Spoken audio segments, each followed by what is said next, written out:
that human experience has brought me many challenges, many opportunities, many events that have enabled me to grow and to learn and to acquire, let's say, the knowledge and wisdom that has enabled me to become who I am today in a more conventional sense. My early childhood was partly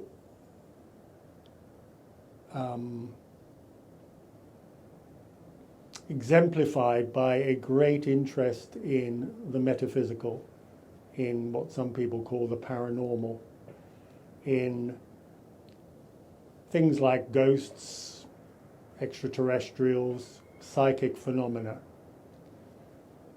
This was something that was always a great interest into me as a child. And whilst many of my contemporaries were watching cartoons, I was watching programs about space and outer space, and these were the things that really took my interest, and still do. And I've maintained that interest more or less throughout my life, though there have been times when, let's say, that aspect of me has taken a rest, has gone undercover, particularly during my senior school years and university. After university, I decided to become a lawyer, which is a very conventional career and not one that you would perhaps expect from someone with a very spiritual outlook on life. But it served me well and gave me the opportunities to connect with people that enabled my own learning process to advance, and to meet certain knowledge and concepts along the way that were also very beneficial and valuable. Whilst I was a lawyer, I retained my interest in personal development, spiritual development. There were many occasions when information came to light which I felt a strong urge and impulse to follow. Books came my way from nowhere that led me back, if you like, on the spiritual path. One of those, which was a sort of turning point in a sense, was Shirley MacLaine's Out on a Limb, which also fostered my interest in Peru and South America, and I subsequently went there to fulfill that desire. I then became interested in more personal development work. I did a series of seminars called Insight seminars, including a leadership seminar. And then from there, an NLP training course, and then various other things along the way.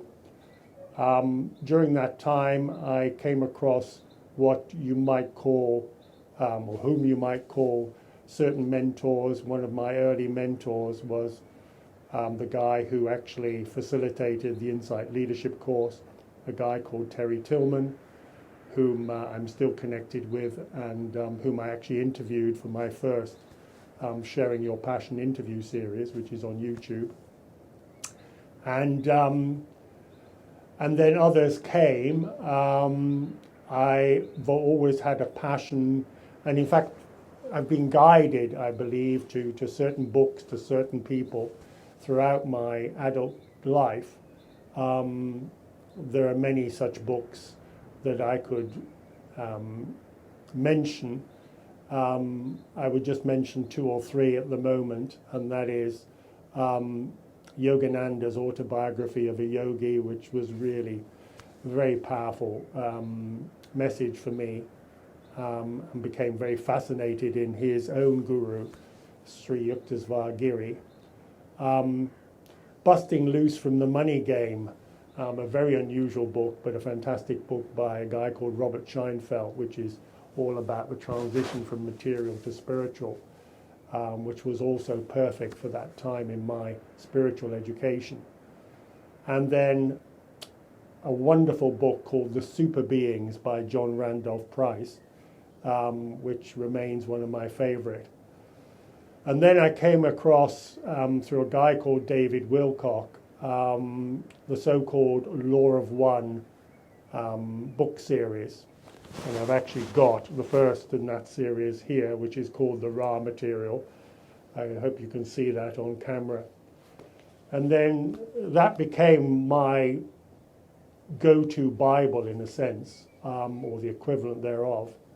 And since then it has become something of a personal guide. It's a magnificent treatise of philosophy and spiritual guidance, of spiritual wisdom. Indeed, it also covers and explains many of the things that are going on at this moment in time in our world, including the so-called COVID crisis and where that comes from and who, let's say, is behind it. So it's been a real rite of passage for me to get this knowledge, to get this wisdom, and then to share it with others, which is what my real passion is.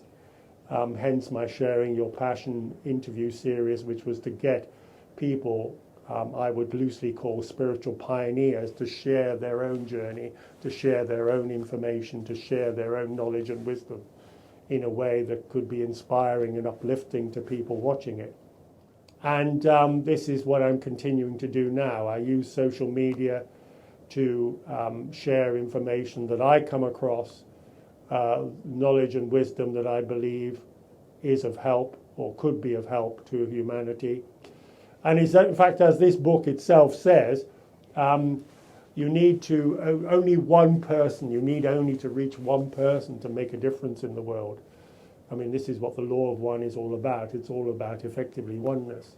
So that, one person is enough. If one person gets value from anything I share on social media, or indeed here, talking to Jay, then, that will be in itself a result, to use a conventional term, but it will be my form of service. And I am totally focused on serving others. After I retired from my legal career, I started coaching for a while, life coaching and indeed executive coaching, some business coaching to some extent. And one thing I realized during this transition is that I myself, I realized that there were things in me that needed coaching, but more specifically healing, that there was this element that, that I was uncovering patterns and uncovering habits, if you like, that were clearly not serving me in a bigger picture sense. Without judging them as right or wrong, but sensing that I could be much more valuable, I could give much more to people out there if my own inner my own inner truth was actually both manifested and healed so far as necessary. And I also, through one or two workshops, came to know certain past life experiences, some of which were not entirely pleasant, but also very cathartic, very informative and very helpful to me to understand my own journey in this incarnation, if you like. And from there, I determined that a lot of my so-called patterns, a lot of my so-called need for healing, if I can put it that way, related not just to events that had happened in this incarnation, many of which I'd already healed or processed through NLP and other modalities, but there were what people call past life or other life, parallel life experiences that I also needed to process and heal. So I started working on this on my own to begin with, and then when I came up to Findhorn in 2015, I started working with Chitsa de Jong, and we spent a lot of time working on past life stuff energetically, and that has been tremendous, because not only with Chitsa's assistance was I able to process a lot of what needed to be processed, let's say, what I felt needed to be processed, and alleviated karmically in particular, but also bring it into awareness.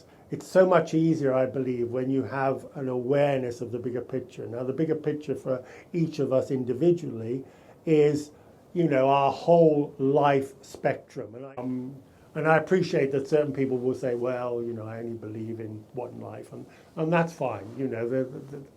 I'm not, going to say one is right or wrong, but from my own experience,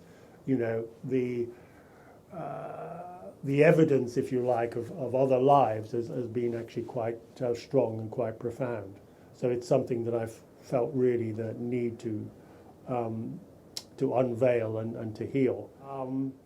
What I would like to say also is that one of the most profound healing experiences that I had, and this was without any, if you like, third-party assistance, without someone with their hands on or assisting me in the process, was a forgiveness process that I undertook myself.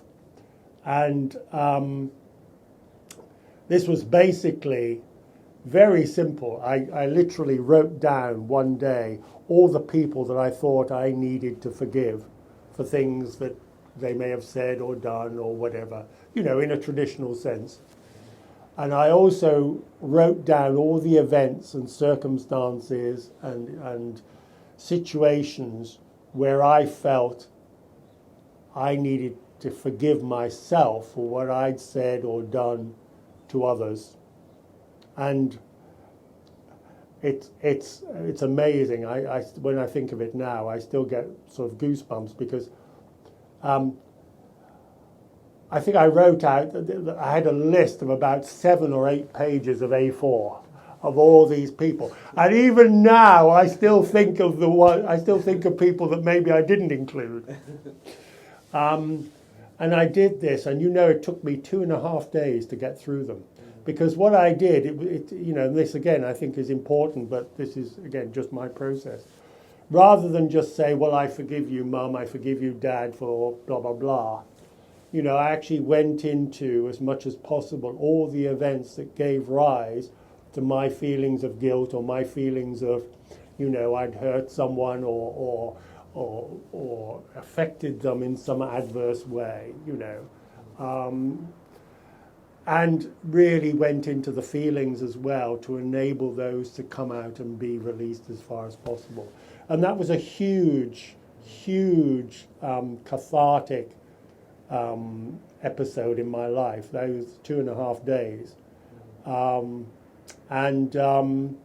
The law of one says that in forgiveness lies the stoppage of the wheel of karma. And I think a lot of what we're experiencing now, especially in the collective, but also individually, is karma. And karma requires forgiveness, I firmly believe that. And it was hugely powerful to go through this forgiveness process. And, I was in tears at some point, and it was, And I remember looking at the list, and I thought, oh my God, how am I going to get through all of these, But I did, and it was like I pushed myself to do it. And, I know the purpose of this interview is to not give people advice, but if there's one piece of advice I could give to people, it would be to really, you know, set about forgiving all those that you think may have hurt or upset or said something to you that was, you know, something that triggered you, whatever it was. And more importantly, to forgive yourself for all your own, if you like, all your own misdemeanors, that's really the wrong word, but all those times when you yourself have been, let's say, a bit of an arsehole, put it that way, you know, your shortcomings, absolutely. So, yeah, I hesitate to mention another book, but if you ever, you know, if you want to commit to do that, there's a great book by a guy called Colin Tipping called Radical Forgiveness, and in that book he actually sets out, it's like a questionnaire type methodology that you can use to help you through the process. I mean, I invented my own in a way, although I actually picked up on some of the things that Tipping suggests and employed those during my own forgiveness process. But that is a very good tool to use. It's, I think, right at the back of the book that you can actually, and it explains how to use it. And it's huge. It really is. For me, it was huge. So yeah, healing and forgiveness, very much a part of my my spiritual journey, my spiritual experience. And it continues because, of course, you know, that's the thing about karma. Unless we are very, very careful, going back to service to others, unless you're loving and kind and compassionate and conscientious and you know, friendly and patient and tolerant, then there's always the danger of creating more karma, you know, the sort of anger and fear reaction that we all have from time to time. And so the forgiveness process can be, and it needs to be, often very much ongoing. So again, I try. I don't always succeed, but when I'm aware of something, you know, if someone triggers me, and I am triggered occasionally, and certainly by no means perfect in that respect, then I will, you know, thank my guides, thank God, thank the universe for that event, and then go through a process of forgiveness that will hopefully, you know, because it's an energy thing as well, where you're forgiving people, and it's very interesting that after I forgave some of the people on my list, some of those people would contact me and then say, oh, Glenn, you know, I haven't heard from you for a long time, how's it going? And these were people that I had a real edge with, you know, or, you know, I thought we might never speak to each other again, and suddenly they're on the phone calling me. So, you know, that to me is the, if you like, the proof of the pudding, the energetic proof that I've made that connection simply through the intention to forgive.